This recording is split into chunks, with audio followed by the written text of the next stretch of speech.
approcher, ta lumière est mon sauveur.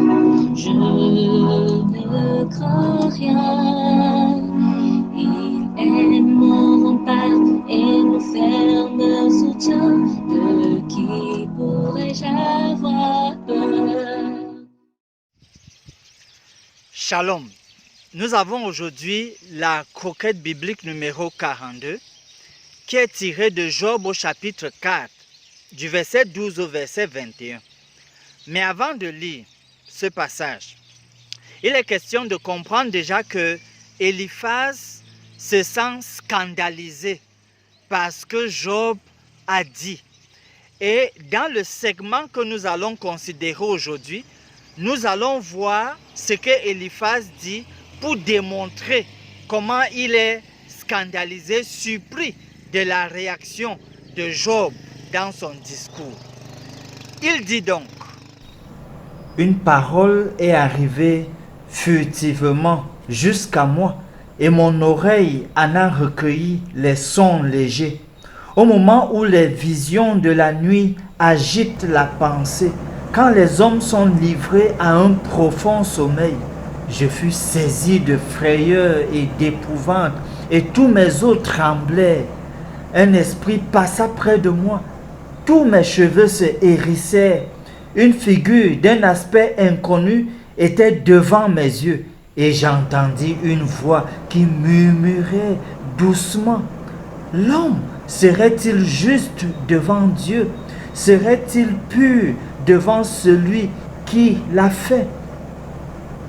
Si Dieu n'a pas confiance en ses serviteurs, s'il trouve de la folie chez ses anges, combien plus chez ceux qui habitent des maisons d'argile, qui tirent leur origine de la poussière et qui peuvent être écrasés comme un vermisseau. Du matin au soir, ils sont brisés, ils périssent pour toujours et nul n'y prend garde.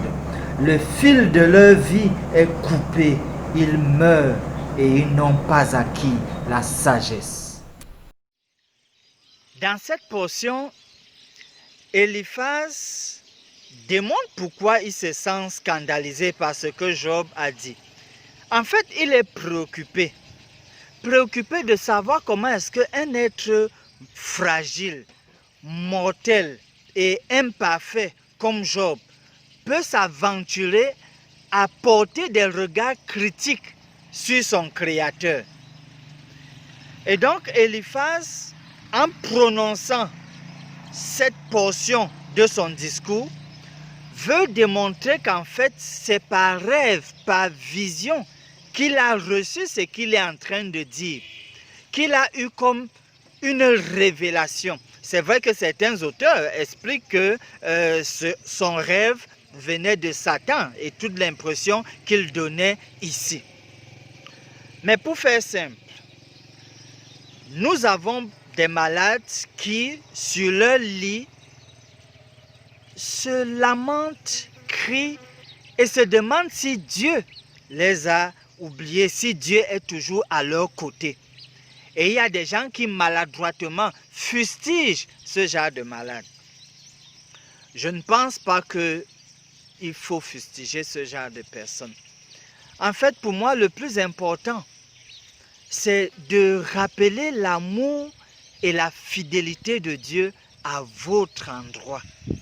Son amour, parce que lui-même, il déclare dans Malachie au chapitre 3, verset 6, « Car je suis l'Éternel, je ne change pas. » Et dans Hébreux 13, verset 8, il est dit, « Jésus-Christ est le même hier, aujourd'hui et éternellement. » Malgré donc la douleur qui secoue, je voudrais que vous gardiez cette assurance de l'amour et de la fidélité de Dieu à votre endroit. Tenez bon, le Seigneur ne tardera pas à se manifester. Finissons par ces mots de prière. Merci pour tout, Seigneur. Nous voulons que tu nous aides à savoir comment apporter les soins spirituels aux personnes malades. Tu connais chacune d'entre elles. Sois à leur côté et fais-leur du bien. Nous te prions ainsi à travers le nom de Jésus, notre Sauveur. Amen.